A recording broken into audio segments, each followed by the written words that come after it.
Theologian Paul Tillich preached, "Hope gives us reason to live." Psychologists contend that as many as there are suicides in the world, people who considered suicide, if there is just one reason for hope, they will not resort to it. Hope is a powerful thing. Helen Keller said, "Hope achieves success. Without hope, no one will find meaning in life." General William Warren Rice said, "Hope changes sin into righteousness, destruction into construction, into hope even defeats all kinds of illness." Yes, hope is a powerful thing. Conversely, pessimism is also powerful, but in a destructive way. Our passage today teaches us how to keep hope alive in us. First is to believe and embrace God's promise to be with us. And when He is with us, He saves and blesses us, protects us, often in miracle proportions. God said, "Tomorrow I will work a miracle among you. I will work mightily, and you will know that I am with you, just as I was with Moses." Second is to prepare ourselves as holy. The best way we can to be holy. That is to say, prepare ourselves as clean vessels that are worthy of God's love and presence and grace. Thirdly, take that leap of faith. If you believe, if you have committed to life of sanctification, then put your faith into action. Put your faith into action. This is how we maintain hope in each and every one of us. May hope give you strength. 아멘. 희망의 힘과 비관의 파괴력에 대해서 AI에게 물어봤더니 이렇게 대답이 왔습니다. 희망의 힘은 긍정적인 태도를 통해 어려움을 극복하는 힘을 의미하며, 비관의 파괴력은 부정적인 태도가 개인과 공동체에 미치는 파괴적인 영향을 뜻합니다. 희망은 어려움을 이겨내게 하는 원동력인 반면, 비관은 냉소주의, 귀찮음, 실증 등을 유발하며 사람을 무기력하게 만듭니다. 희망의 힘에 대해서 신학자 폴 틸릭은 희망은 인간에게 살아야 할 이유를 제공한다라고 말했습니다. 휴스턴 스미스라고 하는 철학자는 희망은 만족의 삶의 기본적 구조이다라고 말했습니다. 헬렌 켈러는 희망은 성공을 이루는 자세이다. 희망 없이는 아무것도 못한다. 희망 없이는 아무도 영웅이 될 수 없다라고 그랬습니다. 윌리엄 워런 라이스 장군은 희망은 죄악을 선으로 바꾸고 재앙을 번영으로 바꾸고 하물며 질병도 물리친다라고 말했습니다.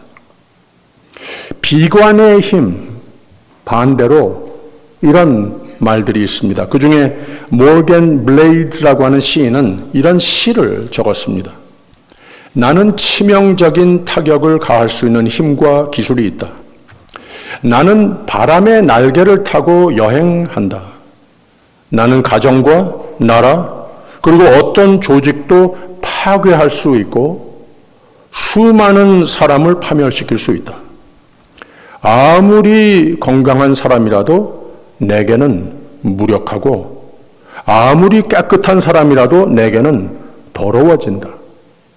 나는 바다보다 더 많은 노예를 거느리고 있으며 나는 결코 망각하지 않는다. 결코 용서하지 않는다. 내 이름은 비관이다. 지난주에 특별 새벽 부흥회는 우리 모두에게 큰 부흥과 감사를 안겨줬지만 지난 화요일에 여기 강사로 오셨던 목사님들의 격월로 모이는 모임이 있었는데 그 동네 목사님들이 다 다투면서 뮤리에타 한인 장로교회에 와서 말씀을 전했지만 오히려 자신들이 그 교인들의 예배하는 모습을 보면서 적극적으로 모이시는 모습을 보면서 자신들이 은혜를 받았고 도전도 됐고 부럽기도 했고 한 분은 목회를 교회를 더 희망을 가지고 섬길 동기부여가 됐다. 이런 말씀까지 했습니다. 이 희망이라고 하는 것, 꿈이라고 하는 것 참 파워풀한 겁니다. 상황이 그리 크게 변화되지는 않은 것 같은데 꿈을 품어보니까 희망을 선택하니까 마음에 뭐가 보이는 것 같은 마음으로 바뀝니다. 긍정으로 모든 것을 보게 됩니다. 이렇게 마음이 바뀌면 세상이 달라 보입니다.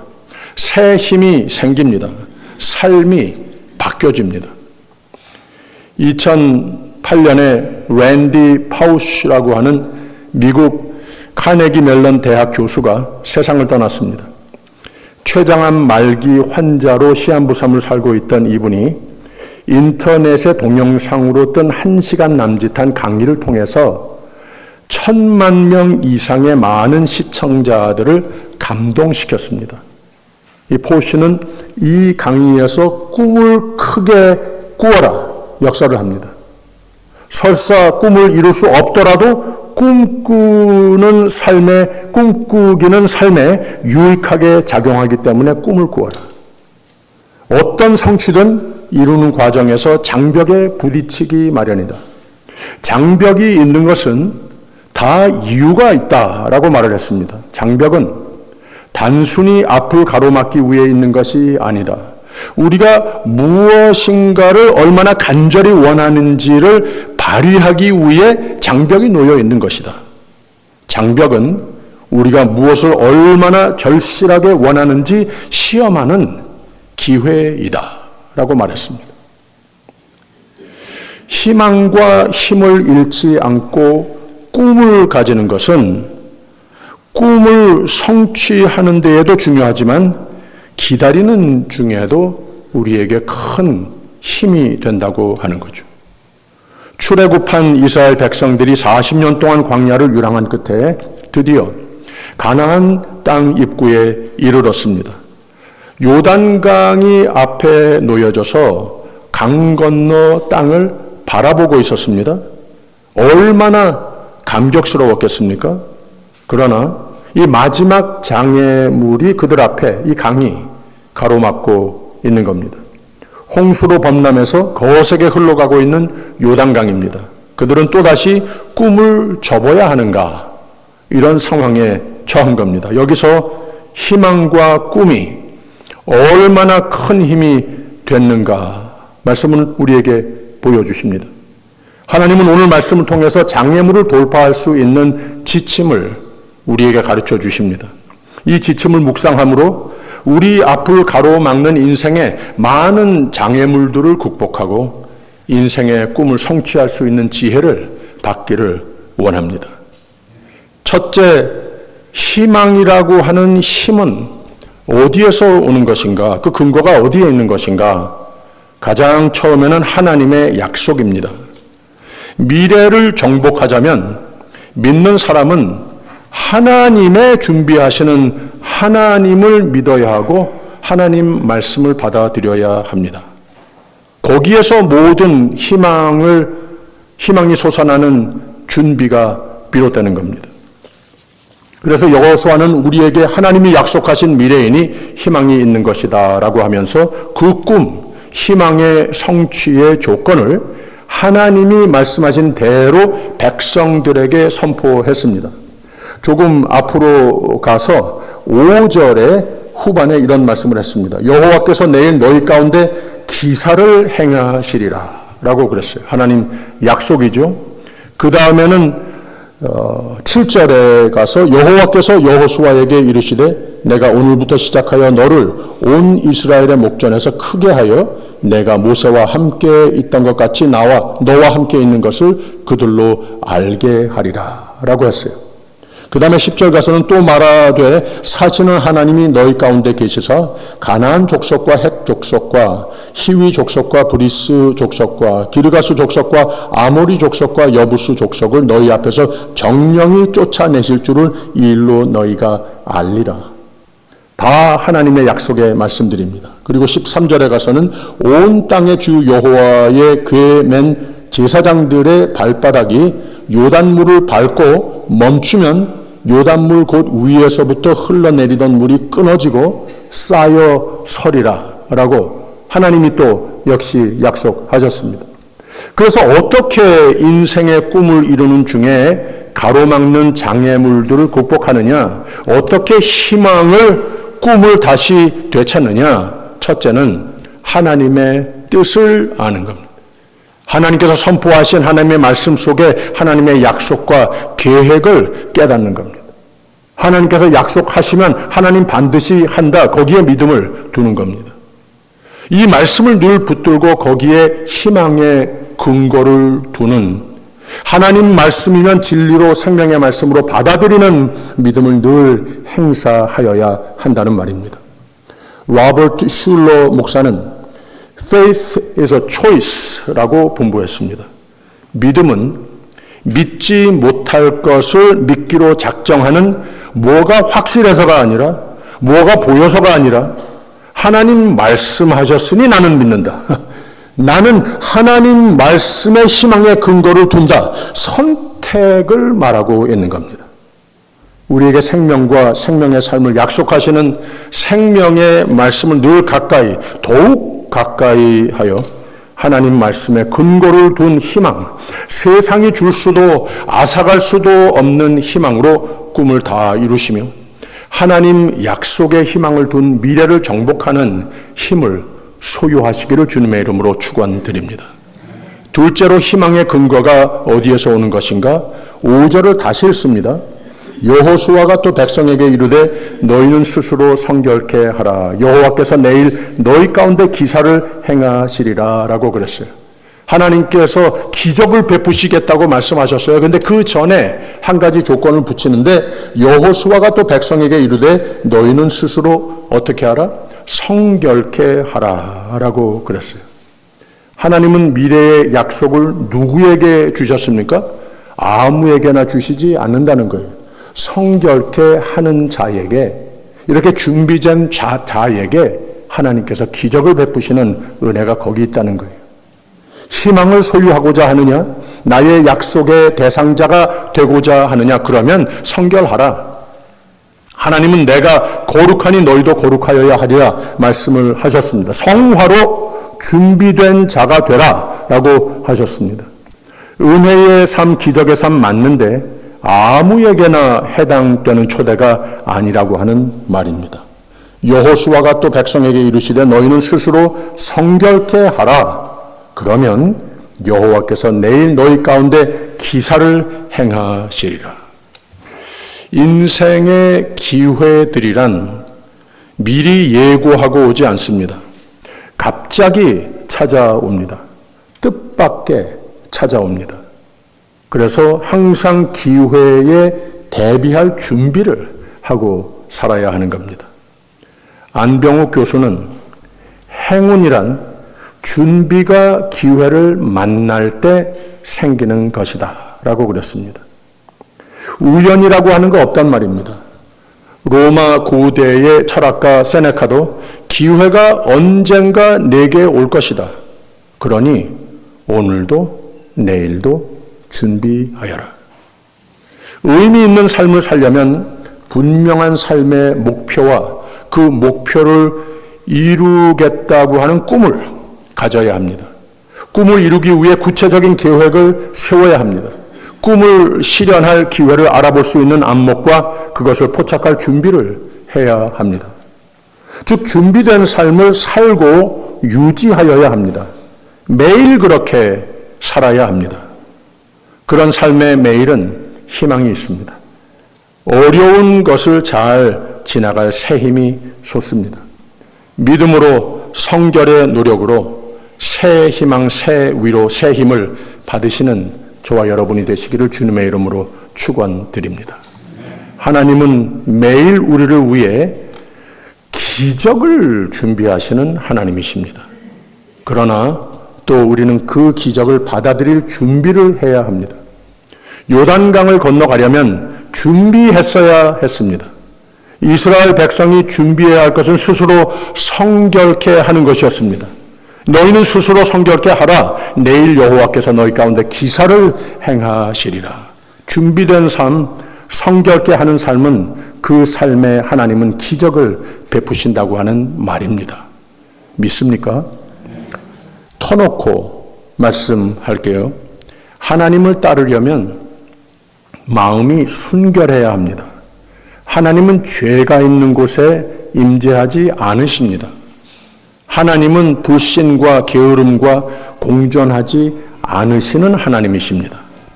하나님의 기적을 기대한다면 하나님 앞에서 자신을 깨끗하게 해야 합니다. 스스로 거룩하도록 노력이 매일 있어야 합니다. 왜? 하나님께서 우리 가운데 기적을 행하시겠다고 하는 말입니다.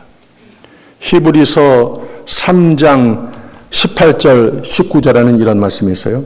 또 하나님이 누구에게 맹세하사 그의 안식에 들어오지 못하리라 하셨느뇨 곧 순종치 아니하던 자에게가 아니냐. 이로 보건대 저희가 믿지 아니함으로 능히 들어가지 못할 것이라. 하나님 은혜 받을 준비가 안 됐으면 구원, 하나님과의 홀리 커뮤니언의 생명의 삶, 글쎄 다시 한번 생각해 볼 필요가 있습니다. 나에게 해당되는가? 또 있습니다. 여호수아가 백성에게 이르되 너희는 스스로 성결케 하라. 여호와께서 내일 너희 가운데 기사를 행하시리라. 이 말씀을 매일의 삶의 신조로 매사의 좌우명으로 삼아 하나님의 기적을 체험하며 모든 것이 합력하여 선을 이루는 여러분이 되시기를 주님의 이름으로 축원드립니다.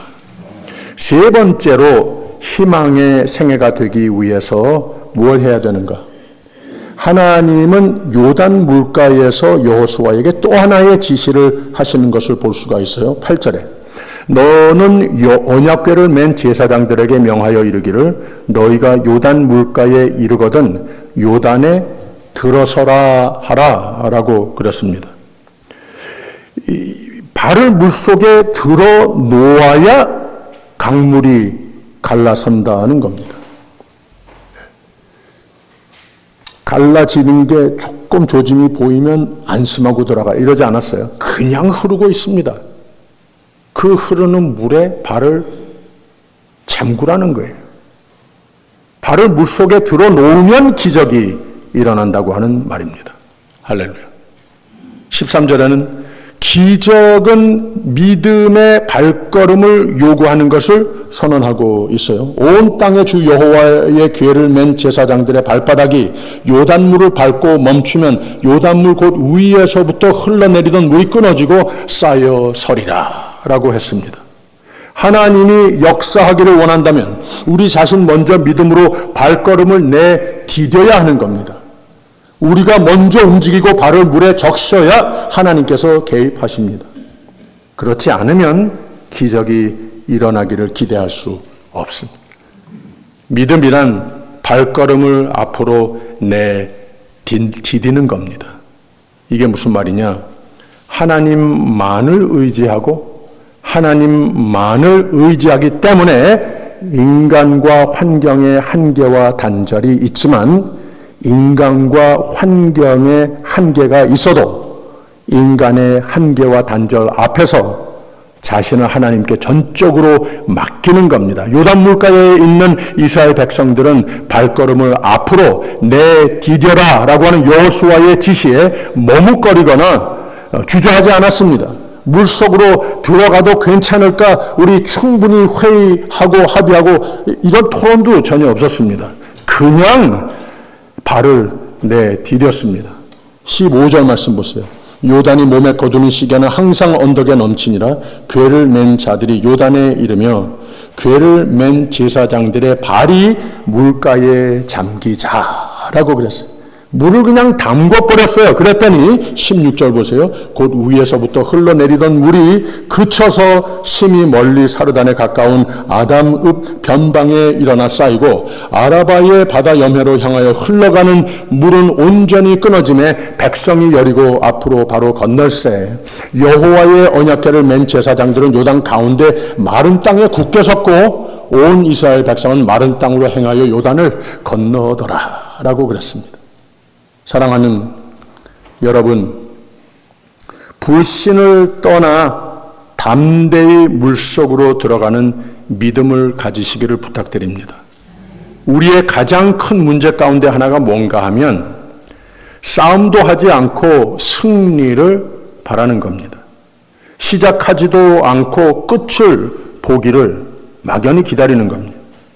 제사장들이 물속에 발을 담글 때까지 아무것도 일어나지 않았습니다. 그들이 강물을 향해 발걸음을 내디딛고 물속에 발을 적셨을 때 비로소 하나님은 역사하기 시작하셨습니다. 기적을 베푸셨습니다. 그들이 물속으로 걸어 들어갔을 때 문제가 장애물이 그들 앞에서 다 없어졌습니다. 기적이 일어났습니다. 우리의 인생길은 순탄할 때보다 오히려 험한 굴곡이 더 많습니다. 장애물이 앞을 가로막기도 합니다. 큰 강을 횡단하고 높은 산을 넘어야 할 때도 있습니다. 희망보다 문제를 만나는 때가 더러 있습니다. 이게 누구나의 인생의 여정입니다. 근데 하나님이 정하신 영원으로 이어지는 인생의 여정은 하나님이 책임지시는 인생입니다. 이걸 믿으십시오. 광야 40년을 하나님 약속 믿고 유목해온 이스라엘 백성은 이 지긋지긋한 광야를 헤어나야 했습니다. 그러기 위해 하나님은 언약을 다시 기억하게 하셨고 하나님의 언약이 기적이 내게 유효하기 위해서 다시 한번 성결을 중요시 삼았고 하나님의 은혜에 합당한 마음과 삶을 다짐했고 하나님은 강하고 담대하라고 희망을 그 속에서 재활시켜 주심으로 하나님이 함께 하심의 희망과 확신으로 하나님의 기적을 체험하며 그들의 꿈의 현실인 요단을 건넜습니다. 요한복음 5장에는 흥미있는 이야기가 나옵니다. 베데스다 연못가에 병자가 있었는데 38년 동안 그 병에 시달리면서 거기에 매일 연못가에 왜 왔는가 하면 이런 전설이 있었어요. 천사가 나타나는데 천사의 출현이 그 병고침을 받을 수 있는 유일한 길이라고 모든 사람들이 이런 전설을 믿은 거예요. 미신이죠. 그러나 거동이 자유롭지 못한 사람이기 때문에 연못물이 움직일 때 첫 번째로 들어가야 하는데 이걸 못하는 거였습니다. 다른 사람들, 즉 환경적 조건을 의존하는 삶의 상징입니다. 38년 동안 이렇게만 살아왔습니다. 하나님도 믿고 환경의 조건이 그 믿음을 약화해버리는 상징입니다. 그곳을 지나가시던 예수님이 발견하고 질문을 던지십니다. 내가 낫고자 하느냐? 분명히 내가 낫고자 하느냐? Do you want to be healed? 라고 하는 질문을 했어요. 근데 이 병자가 동문서답을 합니다. 아무도 안 돕습니다. 내가 낫고자 하느냐? 그럼 네 하면 되는데 엉뚱한 대답을 하는 겁니다. 물이 동하면 제일 먼저 들어가야 하는데 환경적인 여건이 이를 불가능하게 합니다. 날 돕는 사람 하나도 없습니다. 이런 대답을 하고 마는 거예요. 믿음보다는 현실을 탓하는 경향을 이 믿음이 있느냐? 내가 믿음이 있느냐? 내가 낫고 싶으냐? 질문을 던지신 겁니다. 내 생전 처음으로 내가 납득이 되건 안 되건 이게 가능하게 여겨지건 아니건 예수님 말씀하셨으니 그냥 받아들여 봤습니다. 그대로 그냥 믿어봤습니다. 예수님께서 일어나 네 자리를 들고 걸어가라 명하셨습니다. 절망의 자리에서 믿음의 힘으로 일어나 걸어라 라고 말씀을 하셨습니다. 거기에 기적이 일어난 겁니다. 그냥 발을 내디뎌라 라고 말씀하시는 데에 순종했습니다. 거기에 기적은 말씀을 믿는 자에 대한 하나님의 선물입니다. 믿음에 따라 또 순종에 따라 희망의 근거를 하나님께 오직 두는 데에 따라 하나님은 우리에게 기적으로 역사하심을 믿으시길 바랍니다. 그 병자는 신세 타령 그만했습니다. 환경 의존, 환경 탓 그만했습니다. 예수님의 내가 낫고자 하느냐 사람의 사랑의 음성을 듣고 네 그냥 대답을 해버렸습니다. 일어나 걸으라 했더니 네 순종했더니 일어나 걸었습니다. 할렐루야. 여러분은 오늘 아침 어떤 인생의 장애물들을 바라보고 있습니까? 어떤 불안과 낙심과 절망이 있으십니까? 그냥 다 포기하고 싶을 때도 있죠. 여러분 앞에 어떤 요단강이 가로막고 있습니까? 건강, 가정 불안입니까? 본의 아니게 교회에서도 그런 거 있을 수 있죠. 일터의 일들, 사업의 문제입니까? 희망이라고 하는 것이 옛날 철부지 때 그런 거 생각했지 이제는 그런 거 나에게는 해당 안 된다라고 자신 비난하는데 할 때도 있습니까? 여러분 잘 들으세요. 하나님은 결코 우리를 떠나거나 버리지 않겠다고 약속하시는 하나님이십니다. 이걸 믿으시기를 바랍니다. 이사야서 41장에는 두려워 말라 내가 너와 함께 함이니라 놀라지 말라 나는 네 하나님이 됨이니라 내가 너를 굳세게 하리라 참으로 너를 도와주리라 참으로 나의 의로운 오른손으로 너를 붙들리라 라고 하셨습니다. 두려움에 떨고 있는 우리를 격려하며 강을 건너가도록 앞에서 인도하시는 하나님이십니다. 그러기에 우리 앞을 가로막고 있는 장애물이 무엇이든 언제든 문제가 되지 않습니다. 불가능한 것을 해결하는 것이 하나님의 전공이십니다. 사람이 할 수 없는 것을 하나님은 하실 수 있는 분입니다. 이 하나님을 믿는 것은 남이 해줄 수 없습니다. 좋은 설교 많이 들어서 그거 되는 거 아닙니다. 내가 믿음을 선택해야 하는 겁니다. 믿음의 사람은 희망의 사람들입니다. 믿음의 사람은 희망을 언약의 하나님께 둔 사람들입니다. 희망의 사람, 성결을 앞세우는 사람입니다. 희망의 사람은 우리 앞을 앞서 가시는 하나님을 오직 바라보고 오직 하나님을 순종하며 쉬지 않고 기도하는 사람이며 하나님이 사랑과 보호와 기적으로 함께 하시는 하나님이십니다. 하나님은 나를 위해 빠른 회복을 다 늘 준비하시는 하나님이십니다.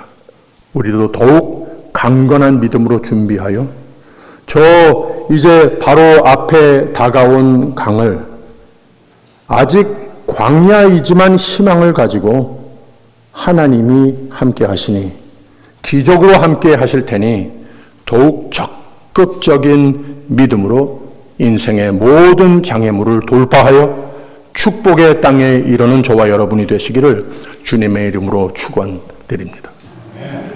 어제는 제 조카 사위 될 아이가 갑자기 하나님의 부르심을 받아서 그 아이 장례식에 다녀왔습니다.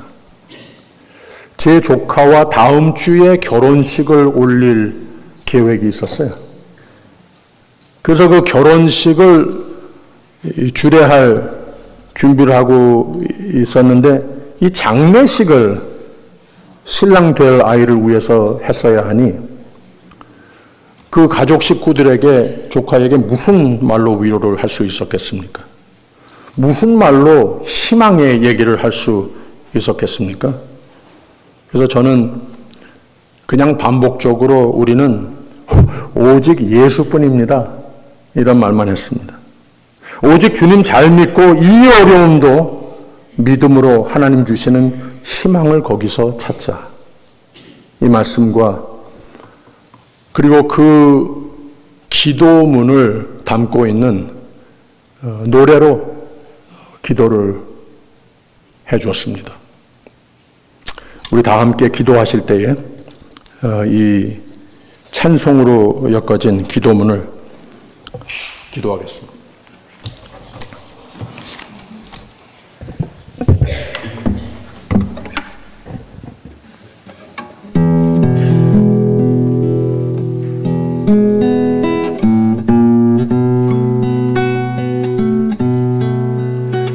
I need you every hour of every single day. I need the strength and power that you give me when I pray. And I need you, oh, I need you. Every hour I need you. Oh, without you I'm so alone. So I want to be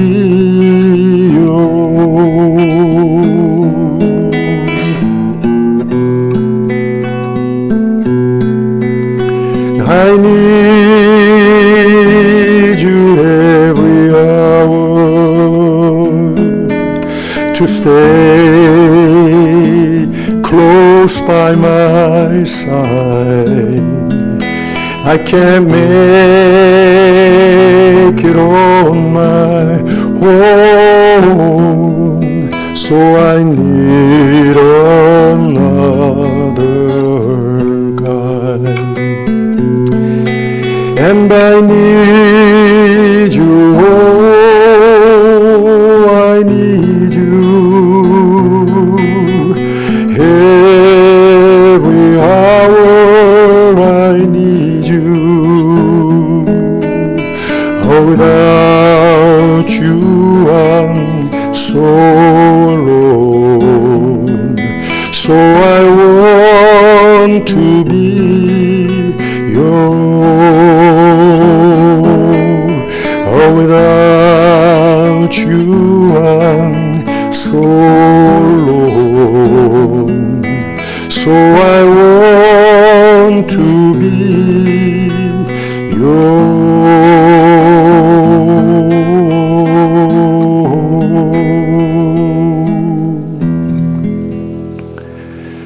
하나님은 사랑하는 자녀들을 위해 항상 함께 하시고 항상 앞서가시며 길을 펼쳐 주시며 기적과 축복과 사랑으로 함께 하시는 하나님이심을 믿고 감사드립니다.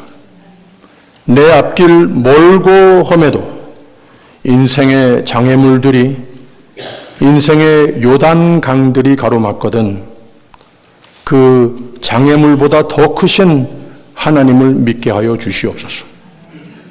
희망을 오직 주께 두어서 능력의 발을 내딛게 하여 주시옵소서.